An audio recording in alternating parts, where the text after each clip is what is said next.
Hi there, and welcome to the Veterinary Marketing Podcast, where it's all about how to attract, engage, and retain clients to your veterinary practice using digital marketing. My name is Brandon Brashears. I hope you're having a wonderful day. Today's episode is a special episode because it's the 7th anniversary episode. I can't believe it's been 7 years since I started the podcast. In those 7 years, digital marketing has come so far. Veterinary hospitals have come so far. I'm amazed at how good veterinary hospitals are doing at digital marketing. So I'm really excited about just all of the things that I've seen so far, all the people that I've met, and just this experience of starting this podcast has been incredibly rewarding. So first of all, I want to thank you so much for listening. If you haven't done so already, be sure to subscribe on iTunes, Google Play, Spotify, wherever you get your podcast from. If you ever want me to cover something, please let me know. You can reach out to me and just let me know if there's anything that you would like to have covered in this podcast. Just ask away. If you ever need help with anything, the best place to go is the Veterinary Marketing Nerds Facebook group. If you go to facebook.com/groups/the Veterinary Marketing Nerds, you can request to join. As always, if there's anything that I can do to help, please let me know. But sincerely, I want to say thank you so much for listening. It's been incredible to have just met so many amazing people to work in this wonderful industry. I've always felt a little bit like an outsider simply because I've never worked in a veterinary practice, and I just kind of showed up and started making this podcast. But everybody has been incredibly just welcoming. I just love this community. I love this industry.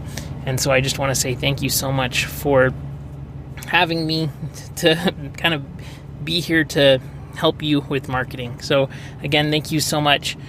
If there's anything that I can ever do, please let me know. And I say that and I actually mean it. So if you ever just want to reach out, please let me know if there's anything I can do to help. In today's episode, we're going to be talking about 7 lessons that I think are probably the most important pieces of marketing, the most important elements of marketing that you're going to want to really make sure that you have in place for your marketing as a practice. So kind of the biggest 7 items that are going to help your practice to really stand out and be successful when it comes to digital marketing. And I think that, digital marketing has changed a ton over the past 7 years. And I think one thing about digital marketing is that it's getting more and more competitive and more difficult, simply because it's more crowded. There's more people doing it, right? 7 years ago, it was a lot easier to stand out just because there was less competition. And the more competition that comes out, the better that you either have to be in terms of strategy, tactics, or execution, and all 3 of those. And so today we're going to cover these 7 different elements that I think are going to really help you to stand out and be a lot more successful and ensure that you're successful. So let's jump into it. The first thing that I think most practices really need to have nailed down, make sure that they know without a doubt, are their customer avatars. And I think this is something like anytime we talk about ads, content, or anything, we got to talk about who you want coming in that door. Who do you want coming into your practice? Who do you want to be serving? And what are those people doing before, during, and after your exams? What is their mindset? What are their demographics? What are their psychographics? Not just, the kind of base level things, but get really deep in terms of what it is that you're looking to do and attract into your practice, because it makes all the difference in the world to know who that is, because it's going to tell you all kinds of very valuable information. Where are these people hanging out online? What are they doing online? What are their biggest fears and concerns and worries? And you can really just get so much more out of your marketing if you know who it is for, and more importantly, who it's not for. I think trying to be for everybody is a big trap that a lot of people will fall into, and that actually leads us to the second item of today's podcast, which is you need to have specificity in all of the marketing that you do.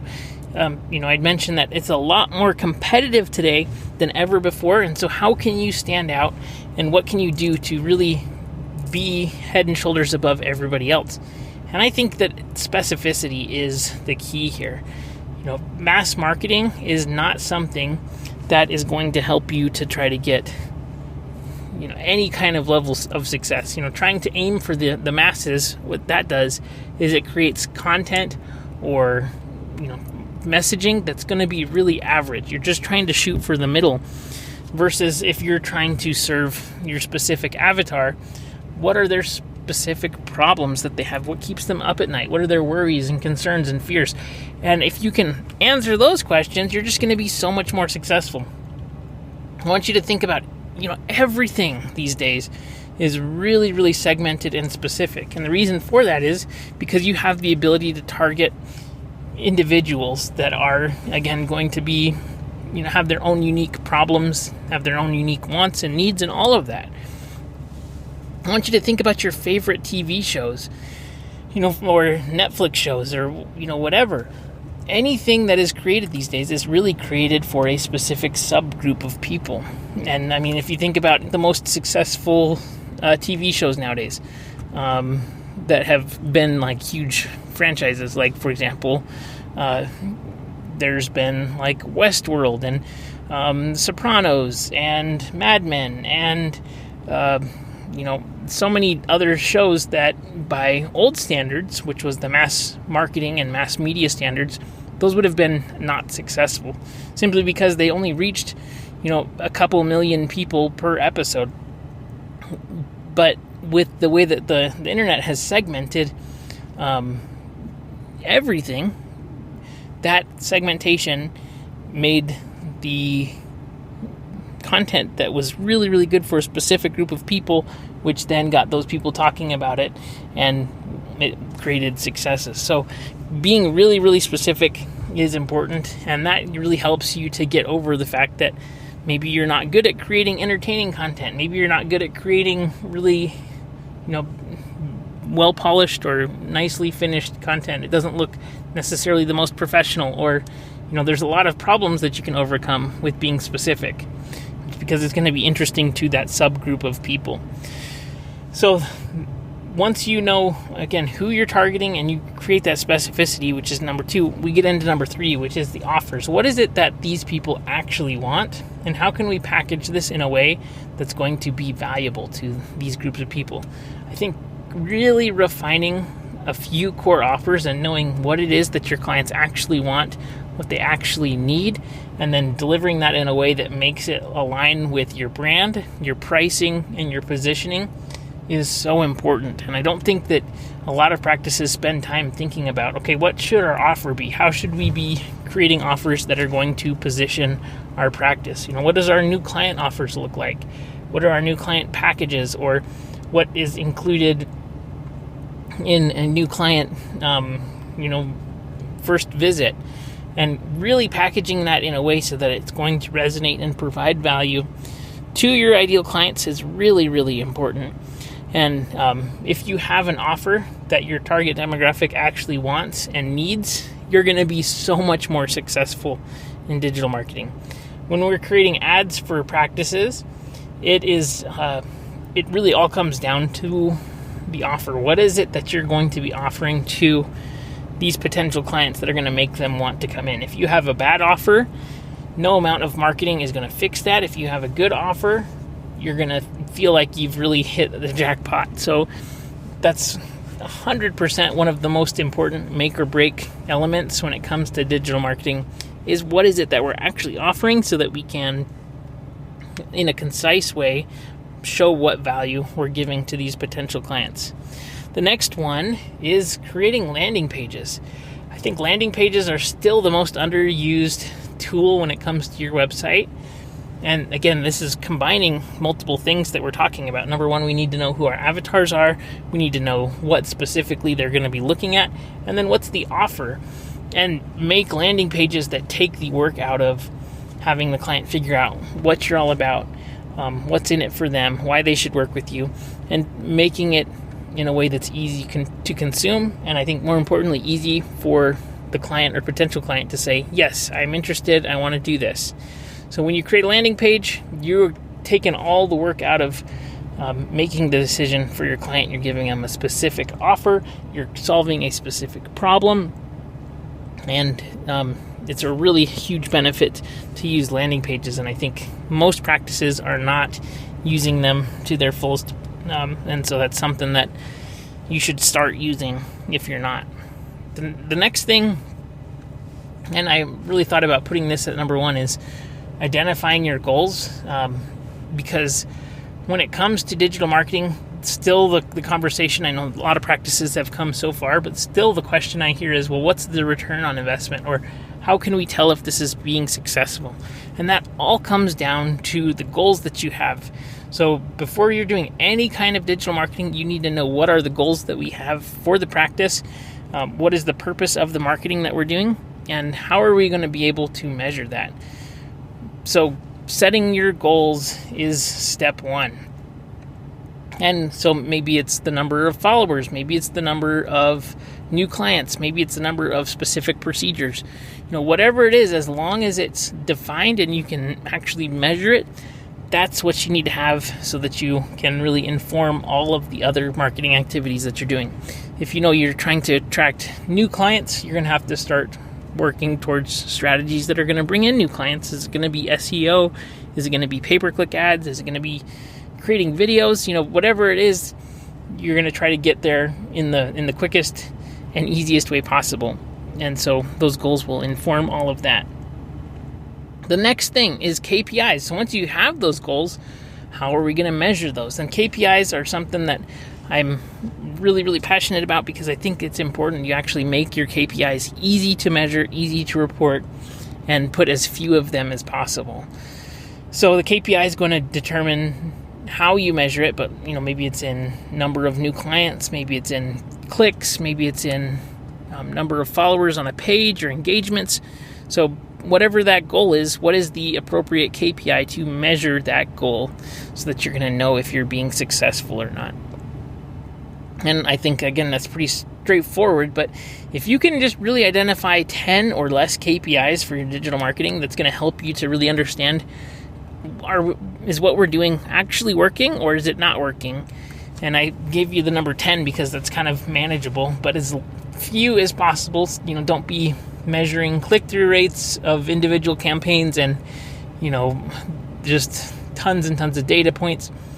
Whoever's doing the digital marketing and they're in that practice, doing it daily or multiple times per week, those people need to be deep diving into those more advanced KPIs. But as a practice owner, practice manager, you should be really focused in on high-level KPIs that are going to give you kind of a good indication of if things are working or if they're not working.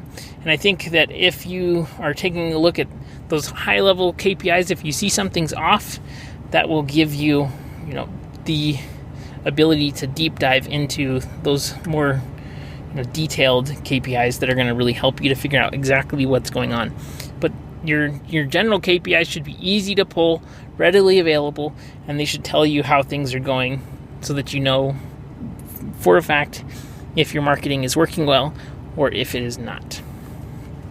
And then the last thing that I think, which is our number 7 marketing element that you should be focusing on, is build assets. So build things that are going to actually pay over and over again. Don't do marketing that is just a one-time thing. So anytime you're building an email sequence, if you're building content, if you're doing, whatever it is, work on stuff that you're going to be able to use over and over again that are going to perform for you.